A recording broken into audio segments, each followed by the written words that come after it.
This week on Hangar Talk, a new STC is available for Cessna panel modifications. And Ampere flies the Eco Caravan Hybrid. A Mooney knocks out power to thousands in Maryland.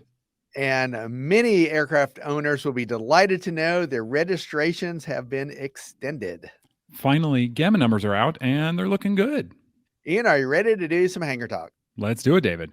From AOPA, your freedom to fly.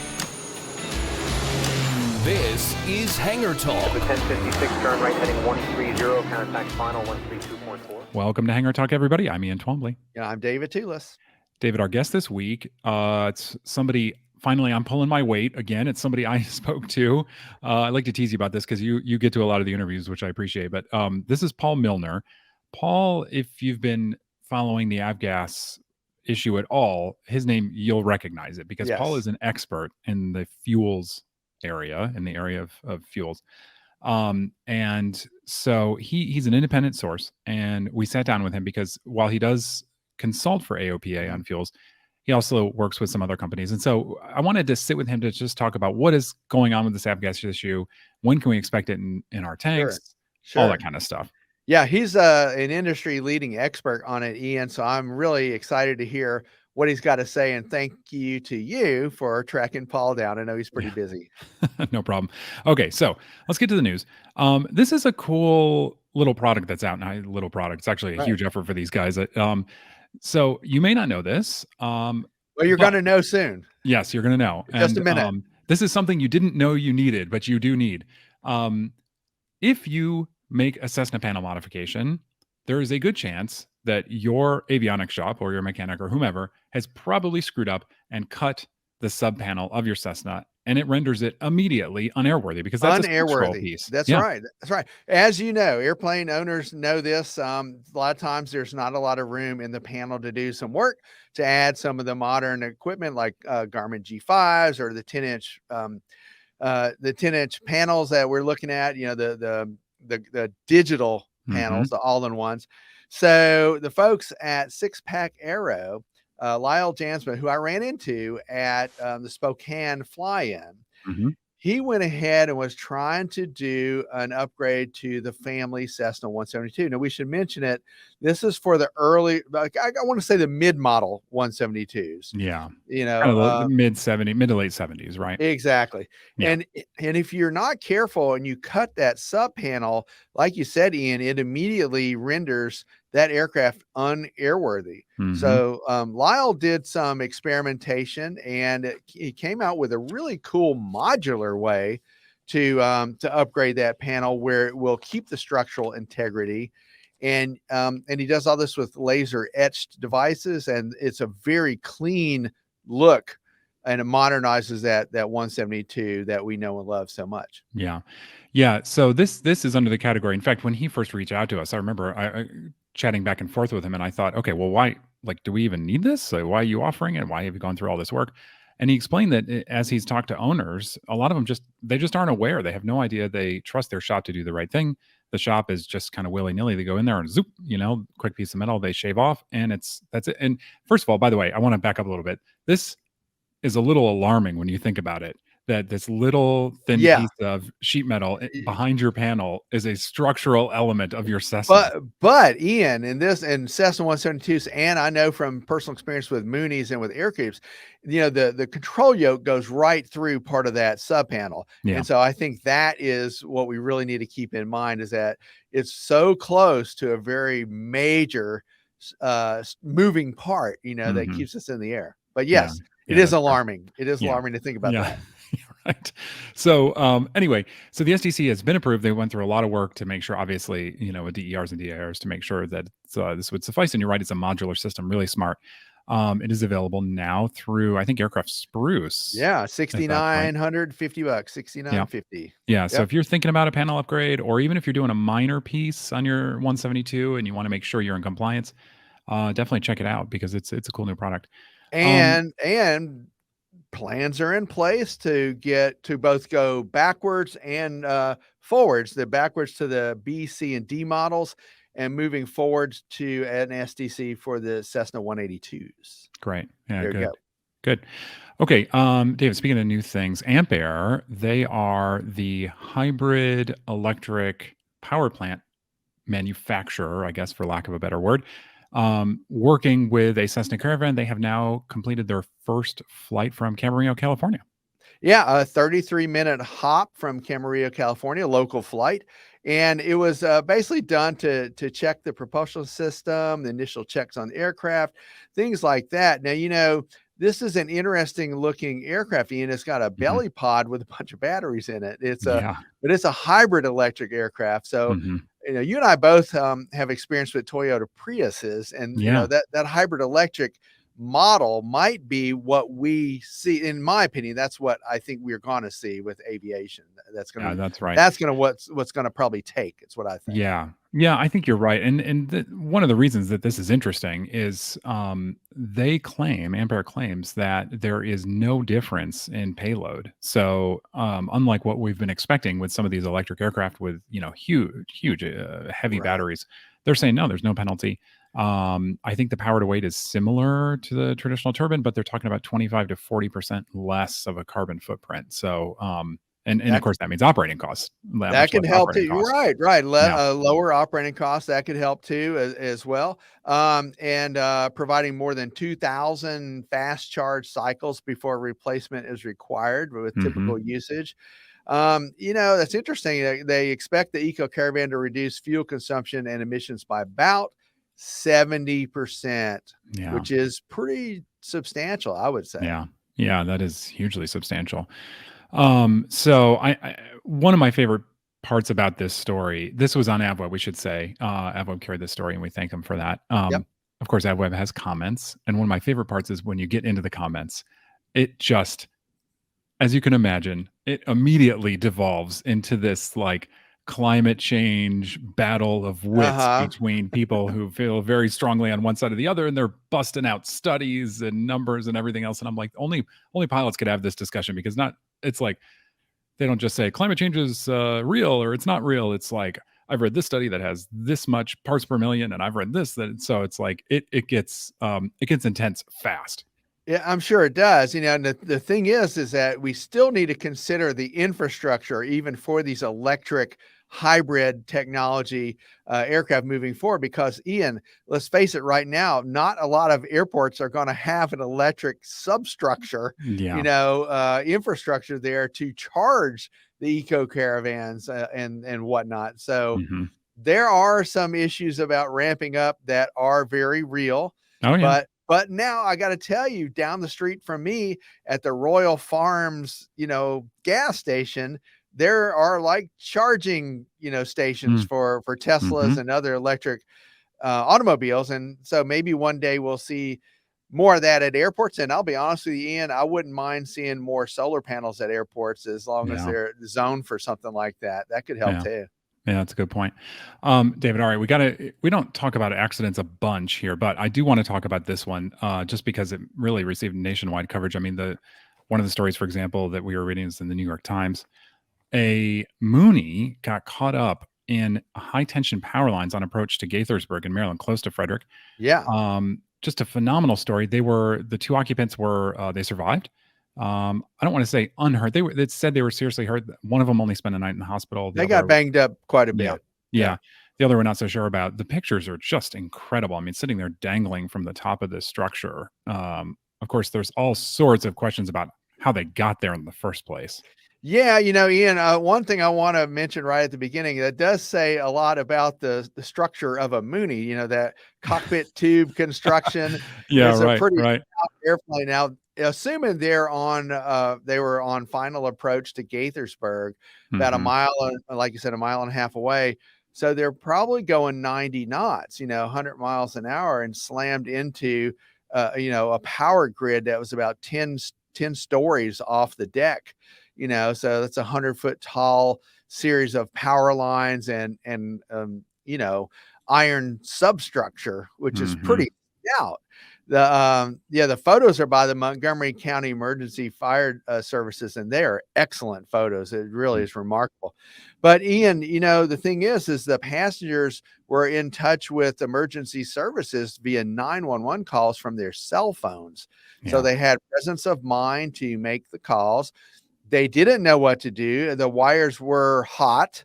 The folks in the pilot and the passenger in the airplane had to wait 7 hours or so to get rescued from 100 and some odd feet off the ground. At one point, they were going to try to hop from the airplane to the to the structure itself, but that would have been a no-go if it still had power going through it. We should also mention that the power company turned off the power to I want to say it was about 70 or 80,000 customers initially in that Montgomery County area. It resulted in the kids not going to school on a Monday, and some other issues, with traffic lights and things like that. So there was some local uproar about that. And as you can imagine, Ian, questions are already, being posed about, well, that airport is so close to a suburban environment, which it is. But, we need to let the investigation take place and let the chips fall where they may. Yeah, it's true. I mean, one thing, obviously, even looking at the photos, you can see immediately weather is an issue, right? Sure. I mean, it was foggy. Uh-huh. So they were at least a couple miles from the runway, presumably, I think on the approach, maybe on the RNAV. So it's like to be 100 feet above the ground or whatever the tower is, 150 feet above the ground, that far away. It's like That's too low, something, yeah, I would something think. wrong there. Yeah. Yeah, I mean, that's like, my instructors chide me. In fact, Dave Hirschman often chides me on being too low, and he'll ask, he'll go like this. He'll say, "Hey, David, you think you're on glide path?" So I have to make the determination, and usually the answer is no. And then what is it? Well, too low. Well, when the right. instrument work, you never want to be too low. Yeah. You could be a little high. That's fine. Mhm. So, the thing is, Ian, I was Yeah. driving around that night when this occurred. We were taking my daughter Lauren back to the big airport at Baltimore, Washington International Airport, BWI. And Ian, it was so foggy that I actually filed a couple of fog reports on the highway going to Baltimore from the Frederick area via I use Waze when I'm driving around. And so I'm filed multiple fog reports, and other drivers did too. So it was a terrible night to be out flying GA. So if you had somewhere to be, and it was a real job and you were a commercial pilot, I could maybe see it, but I don't think Dave T would have been flying on that kind of night in those kind of conditions. Yeah.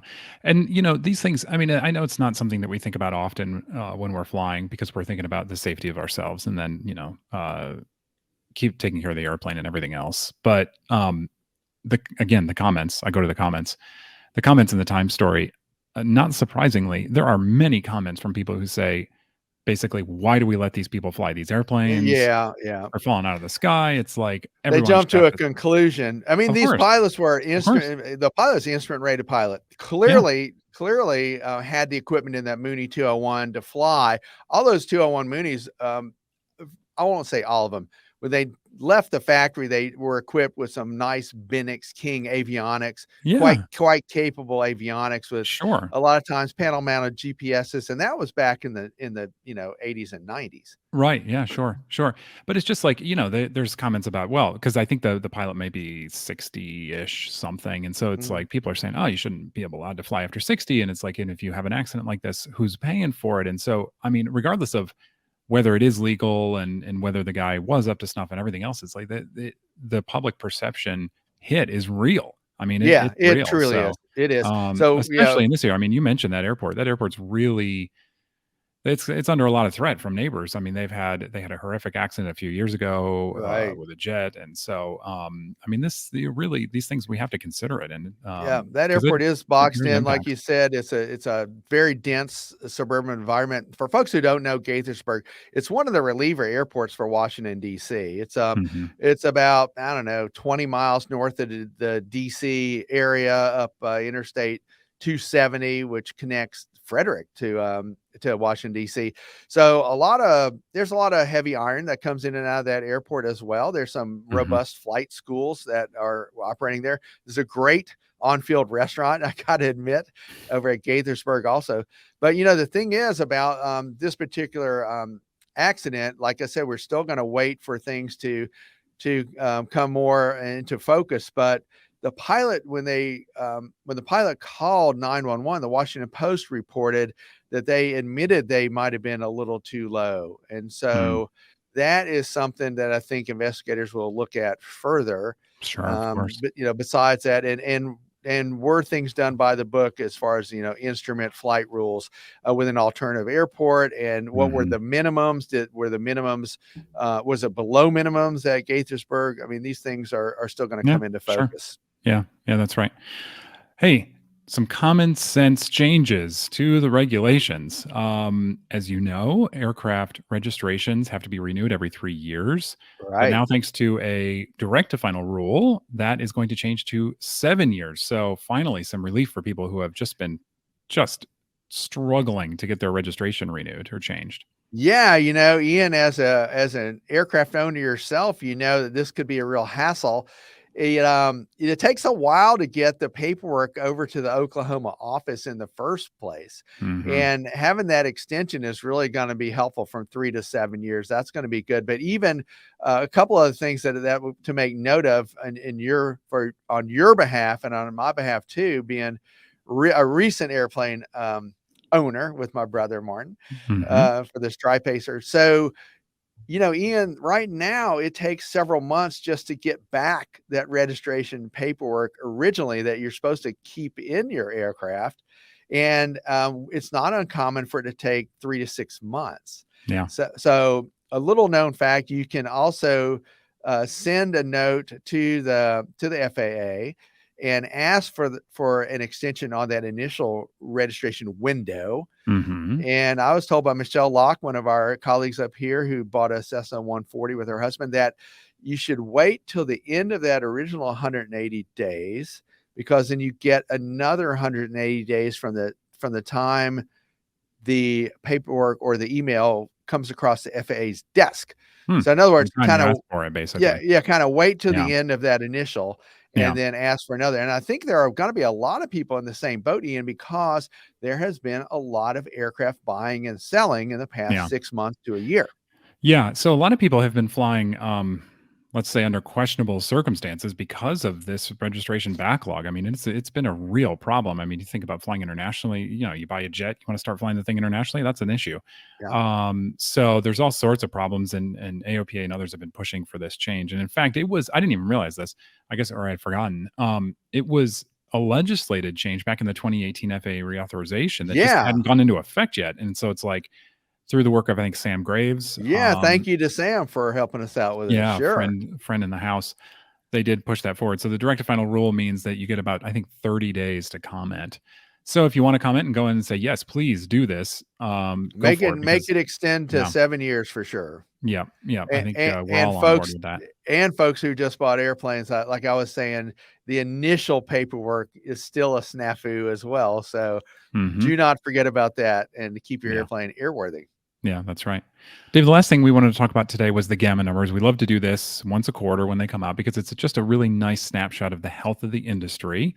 It predicts all sorts of stuff like jobs and activity and the used market and everything else. So, quick high level snapshot is everything's looking really good. Really good, Ian. All segments showed an increase in the overall value of aircraft shipments this third quarter, which is good. We still have a ways to go to catch up to, I want to say 2019 probably would have been the better, bar for this to be compared to. But a couple of quick numbers, and then I'll let you take the next set.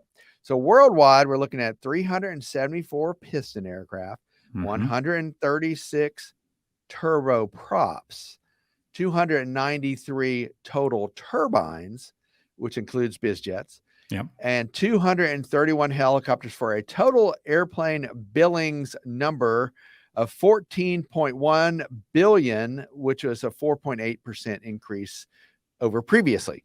Okay. That's year to date. Yeah, good. Solid numbers. Yeah, that's great. So just by comparison, looking at last year, airplanes are up like, oh boy, 10% maybe. Single piston airplanes. Turboprops are about flat, which I think is to be expected.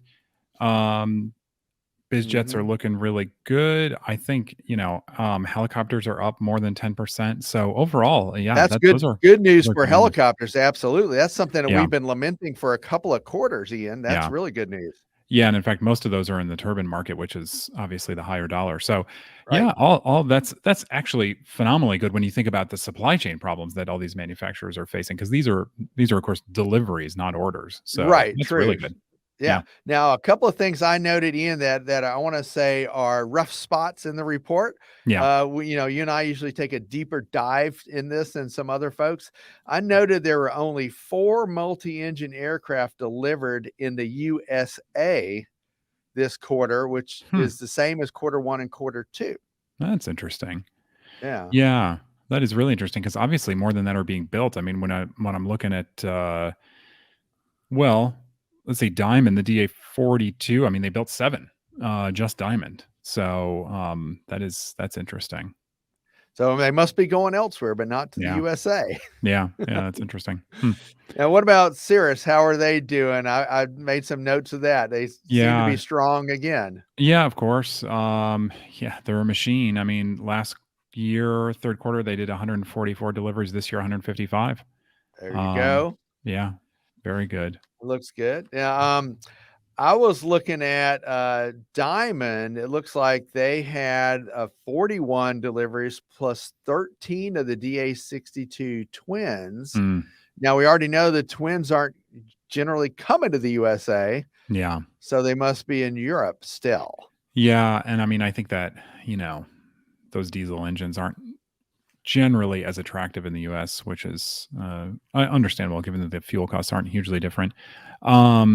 Looking at, let's see. How about Piper? We always take a look at Piper because they, a couple of years ago they inked a really big deal with ATP. And that was for a lot of the single engine trainers. They came out with a trainer model, the Piper 100. So what are they doing? Yeah, they're having a rough year. Last year they put out 72 airplanes in the third quarter. This year 46. And out of those 46, I saw 4 Seminoles and 0 Seneca 6s. Yeah. Seneca 5s. I'm sorry, Seneca 5s. Yeah. Of course, then there's Textron, which for a little while it seemed like, you look, I don't know how many years ago, let's call it 5 maybe. Cessna really dominated the training market. It was a smaller market, but Cessna obviously dominated. And then Piper brought in some sales talent and really came back with some of those big fleet sales you were talking about. They've kind of filled those out, and now I think the pendulum's kind of swinging back to Cessna. I mean, Textron had 150 total deliveries in the third quarter. That includes jets too, though, right? It does. And the That's King everything. Airs and all. Yeah, but for example, last year, which was already a big Skyhawk year, there were 42 in the third quarter last year. This year they're 56. So that's good. They keep chugging those out of Independence. Yeah. Now, one thing that to me is a little, I don't want to say it's alarming, but it's noticeable, and I didn't realize this, but 0 Barons and A36 models during this quarter. Yeah. But on the flip side, they're starting to get the Sky Couriers out there. A couple of Sky Couriers have been delivered, and 18 King Airs and 13 Caravans. Yeah. Yeah, but you're right. Those, the G36 and G58 are just, they've not been big sellers the past couple of years. Well, barely any sellers the past couple of years. So And yeah, those airplanes are so nice. I mean, they really are stout, comfortable. It exudes confidence when you're behind the controls on one of those. Yeah, that would be really interesting. I would love to talk to a new Cirrus buyer to know, because I'm looking at 20 last year, 0 Bonanza or Baron deliveries the entire year. I think there are maybe 0 so far this year. So Mooney, you had the choice of Mooney, Bonanza, or Cirrus. Some of the Diamonds. Yeah, I mean, really though, to performance wise and kind of cost, it was like SR22, maybe an Acclaim or a Bonanza, and no Moonies, obviously, and no Bonanzas. So are all those people going to Cirrus? Are they going maybe used turbine? Are they going over to Piper for the M class? Or are they buying experimentals, maybe like RV10s, that sort of thing? It would be interesting to know where those folks have gone. Absolutely. Well, as far as the used market goes, Ian, it's, it had blown up for a while and it was Mhm. just going gangbusters. I think we're seeing a little bit of a slowdown in I the think so. used market. I think Yeah. it's coming down a little bit. It's getting a little bit more realistic, price wise and inventory wise. But before we leave the Cirrus folks, I just noticed an interesting trend. So the SR20, of which Cirrus does have the track version, which is a trainer version of the Mhm. SR20. They went from 8 aircraft delivered in quarter 1 to 27 in quarter 2 to 38 in quarter 3. Yeah, it's So a obviously some steady bigger uptick sales there. Yeah. on the Yep. SR20, which is Yeah. not a $1 million airplane. It's, a $600,000-$700,000 aircraft, which is still pricey, but you've Mhm. got the caps, parachute, and it's a good entry level Cirrus. Yeah. The SR22s and 22Ts are pretty consistent at 34 SR22s delivered this quarter versus 33 last quarter, Hmm. and 60 this quarter of the SR22Ts versus 53 last quarter. Yeah. Yeah. So, like we said, that's all really good news given the supply chain problems. So, we love to hear that, and it'll be really interesting in a couple of months to see how the year shakes out completely. I think if you ask the manufacturers, they probably say they could put out even more. They could sell even more and deliver even more if they had the people and the parts. So, yeah, it'd be Yeah, interesting to see what and happens. all those aircraft are gonna need aviation fuel, Ian. Yes, at least in the short term, that's correct. So, Paul Millner, the expert in this area, and I say expert, be prepared. You might have to listen to this one a few times because Paul is so knowledgeable.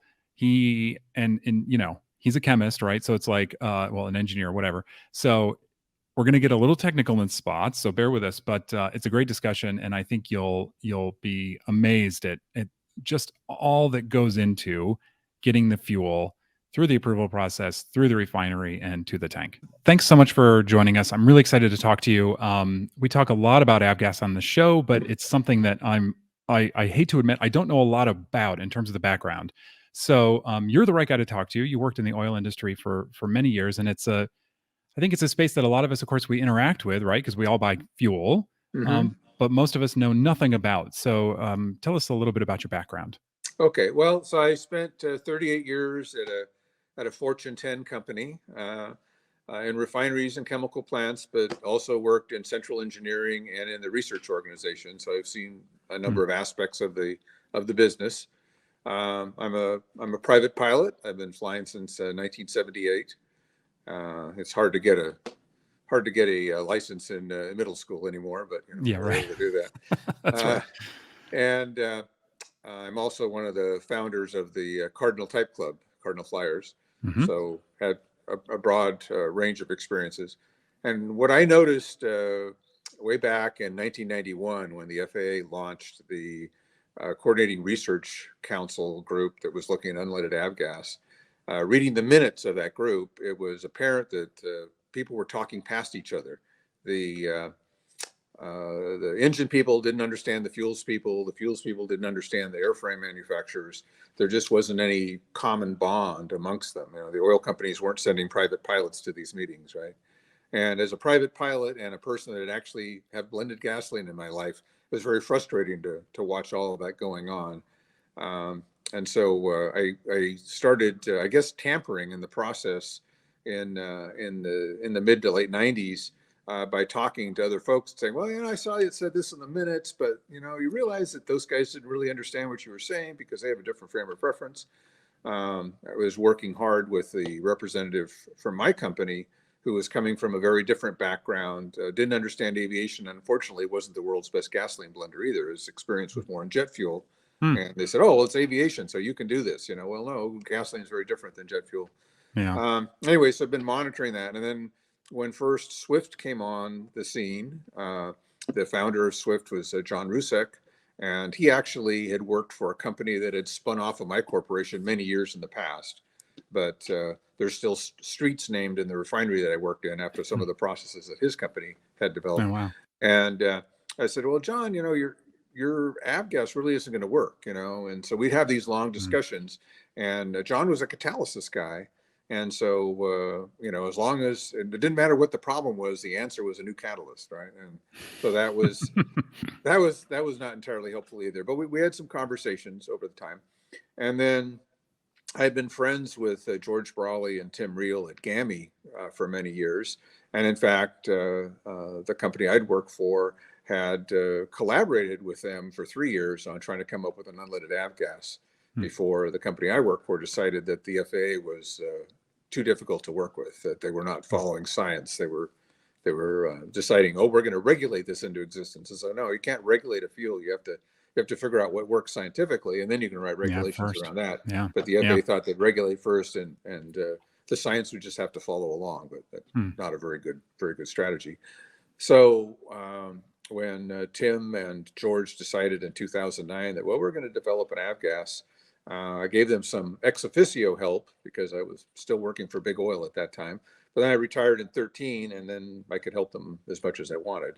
So I've never signed a contract with them. I've never been a paid consultant, but I do try to help them, and I still I offer my advice to Swift, whether they really care to receive it or not. Whether they want it or not. Yeah. Whether they want it or not. Yeah. And that's, I think, what's interesting about your perspective is you're neutral. I mean, I think a lot of, we've been hearing a lot of folks who say, well, why can't we just go with this solution or that solution? It's like you've kind of seen it from all different angles. And so it's a good perspective. And of course, I just want to say from the outset, you're also consulting with AOPA on this from a technical experience aspect. So I've had very detailed discussions with the folks at Shell, before they withdrew, and even after they withdrew, with some Phillips folks and with Lyondell folks. So I've talked to all the people that actually know how to make gasoline that are working on these things, and they don't always appreciate my perspective, and I understand that. They have a different view, and they're trying. Their oxes have been gored in different ways, right? So yeah, that's right. So let's start with, I think, the most important question, which is, if I own an engine, I do own an engine. So I own an engine that it's higher compression. I can't put MoGas into it. When am I going to be able to put an unleaded avgas into my engine, and will it be before the EPA completely bans lead? Yeah. Well, I don't. My crystal ball is a little foggy, but what GAMA tells us, and their plans seem reasonable, is that they plan to roll out their fuel to selected customers in 23, and to have it more broadly available in 24.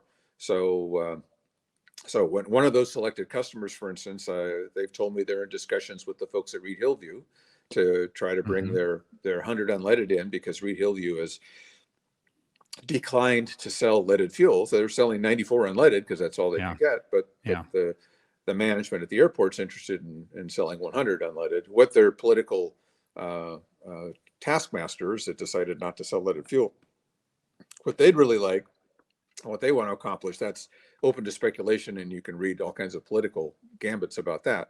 But the airport, at least, is interested in selling. So I would think by summer of 23, you should be able to fly into Reed Hillview and buy some 100 unleaded avgas.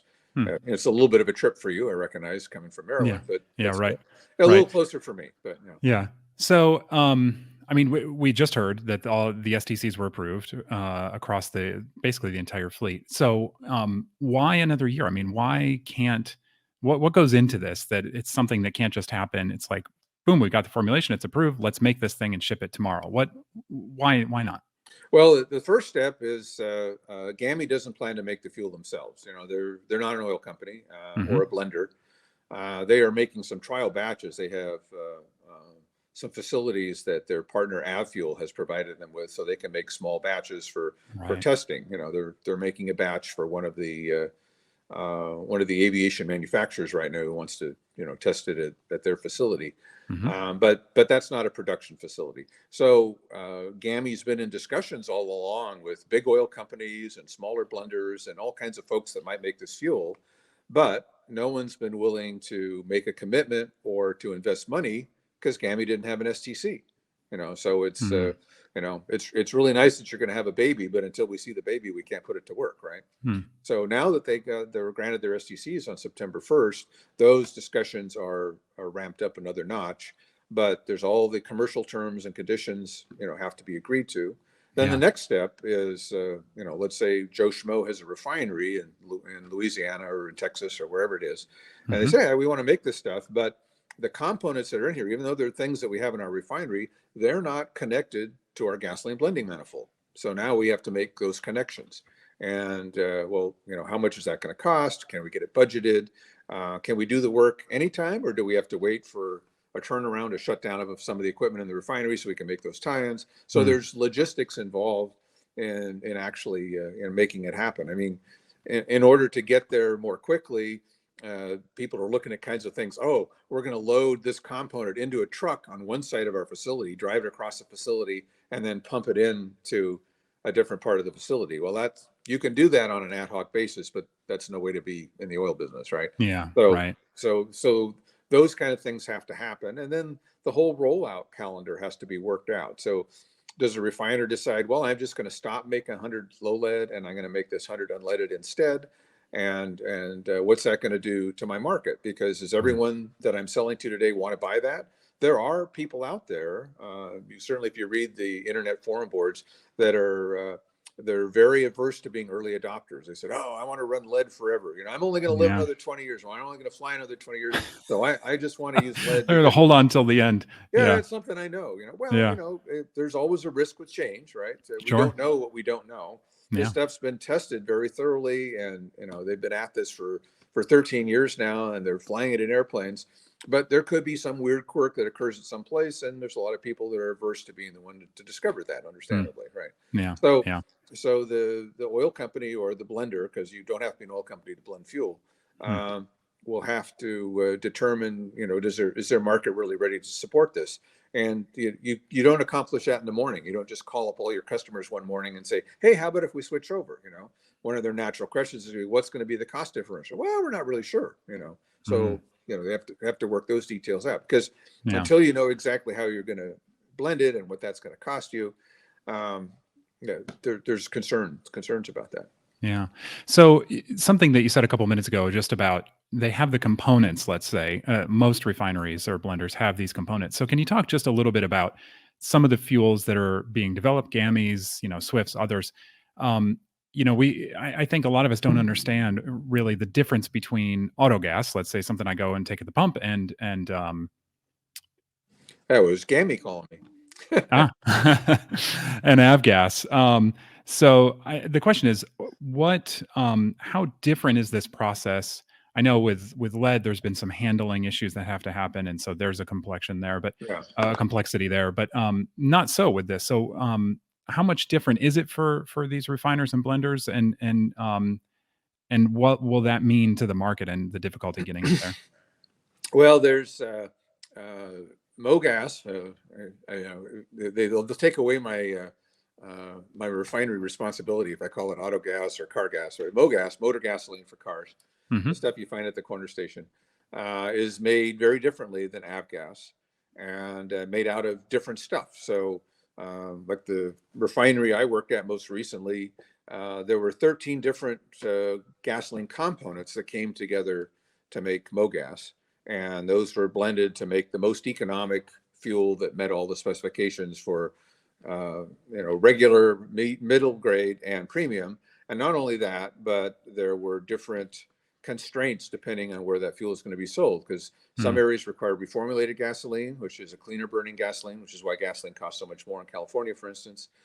Some areas have different vapor pressure specifications. So there's a big map of the U.S. that shows all the different vapor pressure zones, and those change like 4 times a year, but they change differently. So you have to blend the gasoline differently to tailor for those zones. So there's quite a bit of complexity to MoGas blending, and it tends to be a continuous blend process where all these components come into a series of headers. The computer decides how to best make the fuel, and then there's online analyzers to say, are we making octane? Are we making vapor pressure? Are we making distillation in real time, so that you can correct the formulation, correct the blend if you need to as you go along. Avgas isn't like that at all. On the one hand, the facilities for Avgas are much higher quality. So Avgas requires coated tanks, for instance, whereas MoGas goes into bare steel tanks.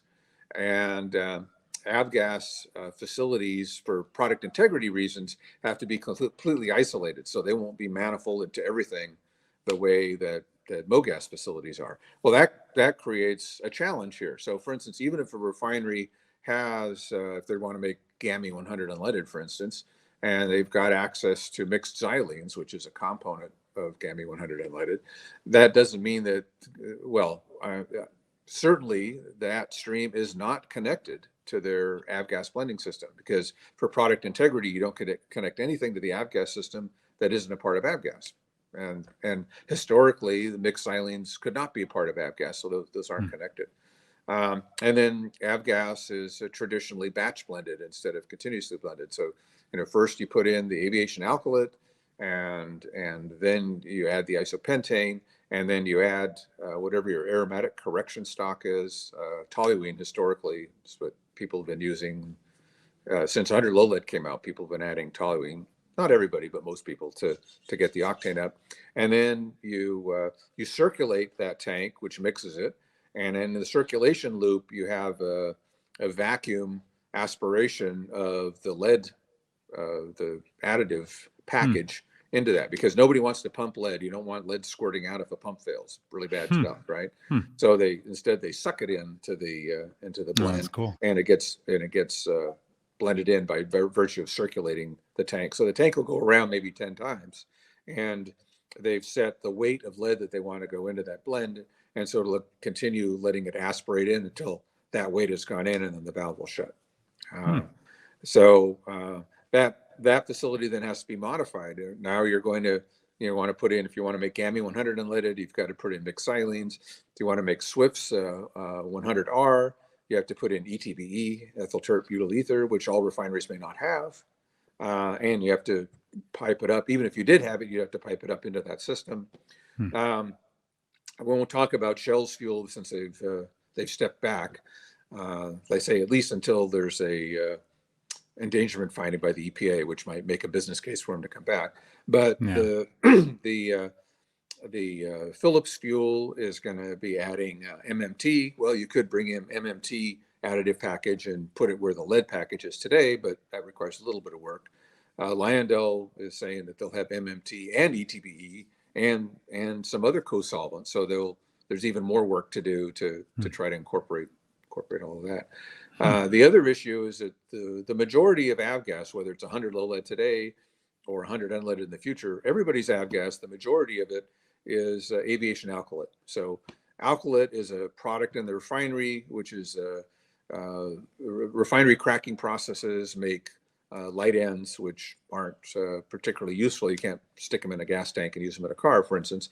But some of those light ends can be recombined, and through a process called alkylation, they can be stuck together to make isooctane, which is very good stuff, right? Definitionally 100 octane. So those are alkylation plants. But in the alkylation process, there are some byproducts that are not very good for Avgas. They're lower octane, and they're a little heavier on distillation, which violates the distillation spec on Avgas today. And so refineries that want to make Avgas have to have a alkylate distillation column that separates the light alkylate from the heavy alkylate. And very few refineries have that anymore. It's an expensive column. It's expensive to build, expensive to run. And so as those columns reached end of life, people would just say, well, I guess we exit the Avgas business because it's not worth it to replace that column. So there's limited places that's available. And some of the unleaded avgases have higher quality requirements, higher octane requirements of the aviation alkylate than 100 low lead requires. So that's going to require some fiddling around. Either they're going to have to modify their alkylation process, which is very expensive and also tied to turnaround timing. You can't do it while the plant's running. So when's the plant going to be down? You can't afford to shut the plant down to make this modification because you'll lose millions of dollars a day, right? Bad thing. So that all has to be timed. But anyway, the bulk of the gasoline is this aviation alkylate. And then people add some light ends, isopentane typically, although there's alternatives, to get the vapor pressure up, because there's a minimum vapor pressure spec so that you can start your engine in the wintertime. Yeah. And then they'll add their aromatic to boost the octane. Or in the future, people are talking about adding oxygenates, which aren't allowed today in Avgas, but some of the new Avgas specs allow that, unleaded Avgas. And then whatever their trim material is. So GAMA is using a aromatic amine. We see from their patents, right? Just Google it. Google GAMA patents. There it is. Or Google any one of those 5 companies. They've all have patents to cover their unleaded avgas, and so you can read about what they have in mind. Let's see. Swift is using ETBE, and we've already talked about Phillips and Lyondell and Shell. So anyway, those modifications have to be made. And once the marketing question has been answered, are people really ready for this stuff today, or is it too soon? So, how much as a pilot am I going to care about? Was GAMI the one who originally developed this fuel? I mean, we talk about it now because we're hoping somebody gets to the finish line quickly. But it's like, obviously, I would think the competition will be good for the market and help bring down prices. But it's like it's not a huge market in terms of the worldwide gas market, right? No. So, just because GAMI's first, does that mean they'll be the only formulation eventually, or do you think others will eventually kind of come into the market and there'll be some competition, and that might help all of us? Yeah, others certainly intend to come into the market. So there's a couple ways competition could happen. GAMI and AvFuel have both said that they have an open licensing model. If you or I want to blend avgas, and we can put together a team and show GAMI that we have a product integrity plan, that we're not just some guy that's going to do something stupid, then they're willing to license their formula to us. That's not true of all the players, okay? But GAMI has said that. So there could be competition from folks entering the market. Let's say some guy on the West Coast here has a business and he blends paint thinner for Home Depot, okay? Those are comparable volumes to avgas volumes. He could decide, hey, instead of blending paint thinner for Home Depot next month, I'm going to start blending unleaded avgas, because once the lead is out, things become much simpler from a environmental perspective, a permitting perspective, insurance. Sure. It's really hard to get insurance for a facility that's got lead in it, right? And of course the refineries that have been around since the 1920s, they've had lead in them for 100 years, and it's kind of a sunk cost. But some new guy coming in, lead keeps them out. With having an unleaded fuel, there's a lot more of these ad hoc blenders that could enter that marketplace, so there could be more competition. And then thinking about it more in the way that I think you were asking the question is, sure, I fully anticipate that Swift will get their fuel approved. They say they're going to enter limited distribution next year and broader distribution in 24.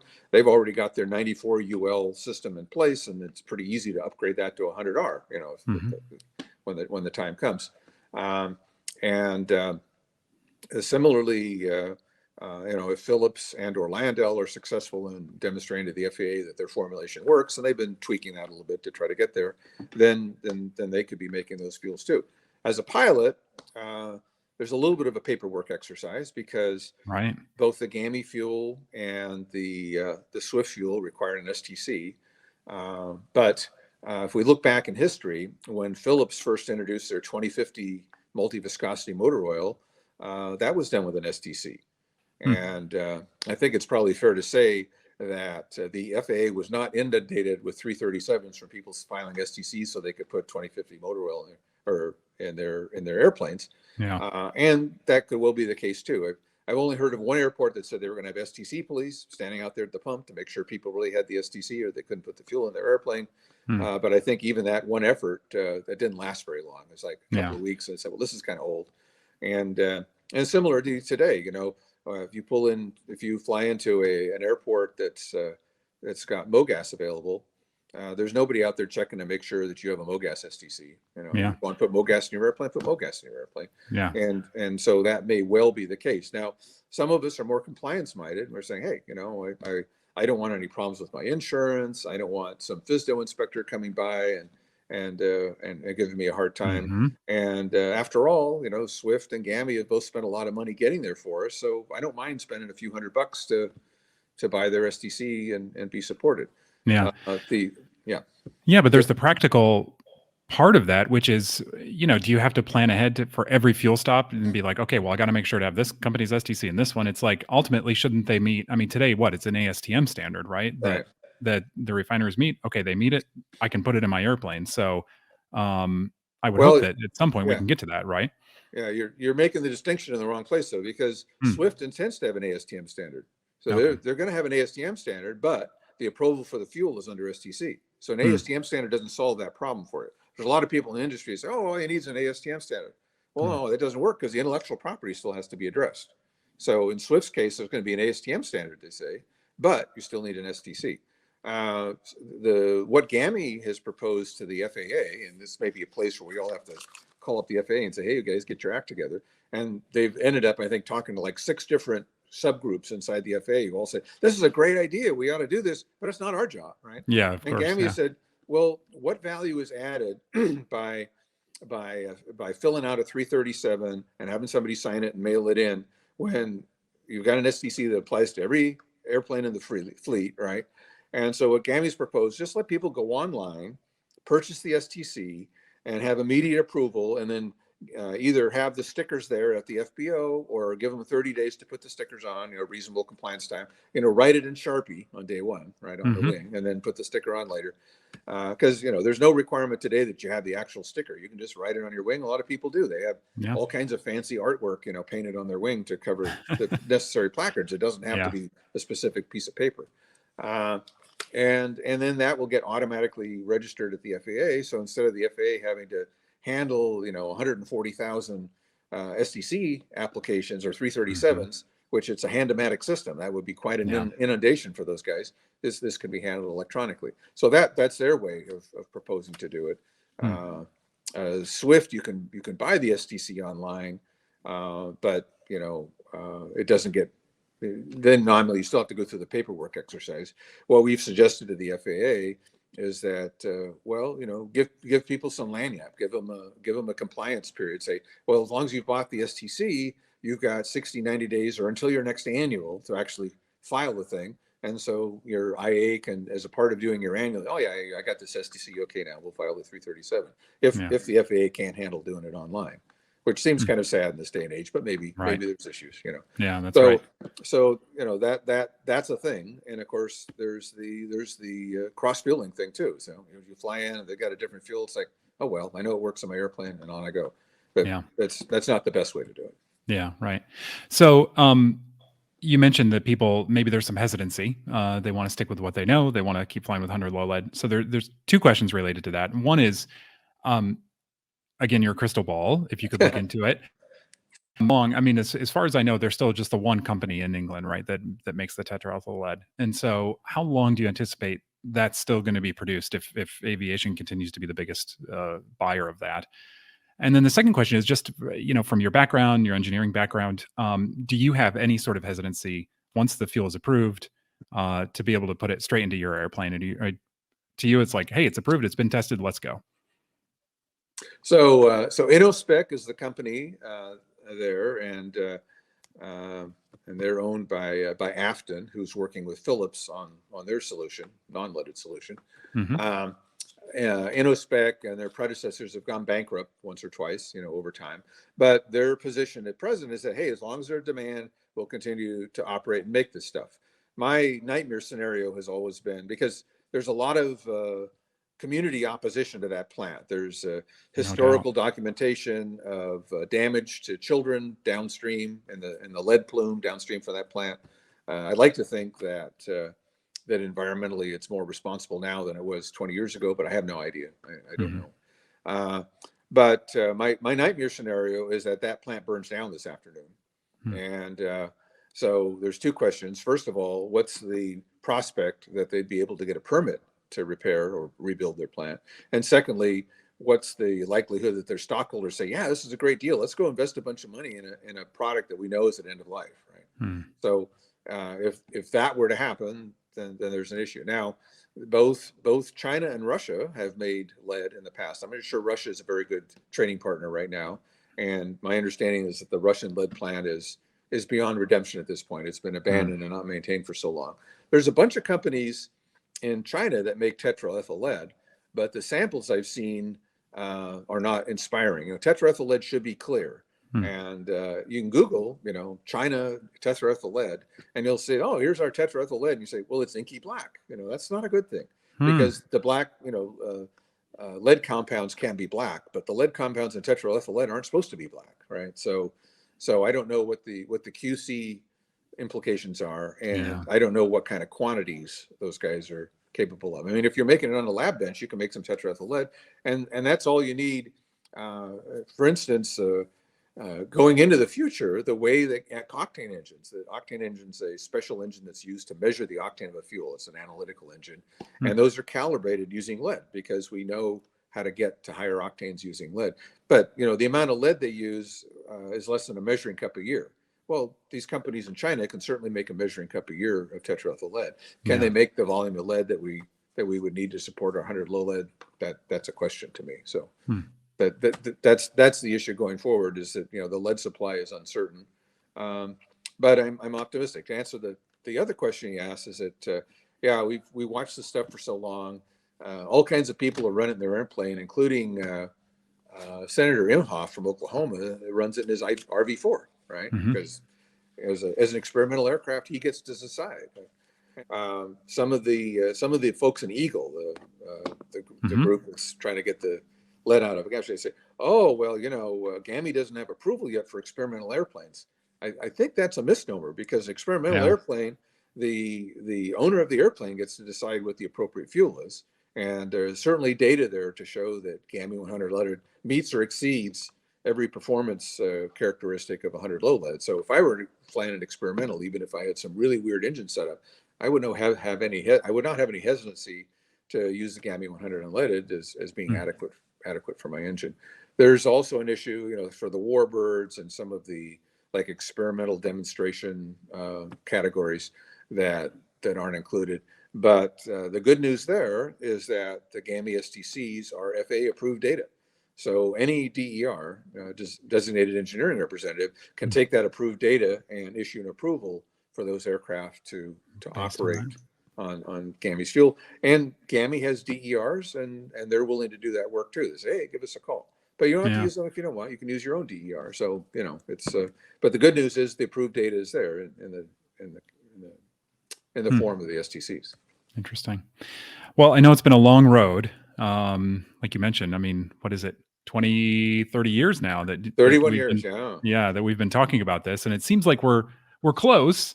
Not quite there, but close. And so that's got to be encouraging. And I think we're all, well, most of us, save the internet holdouts, are ready for that future step, I think. Yeah, I think so. There's naturally people are concerned about price, and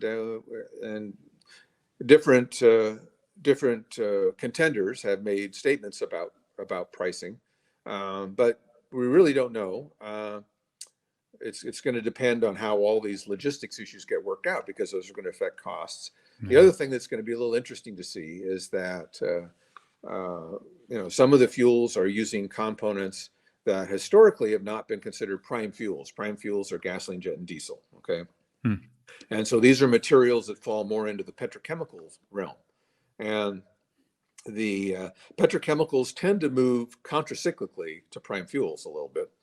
The best example of that you can observe every day in your own life is when you go to the grocery store, go look at the eggs. And when you go look at the eggs, say, are the eggs in cardboard cartons, or are they in polystyrene cartons, styrofoam cartons?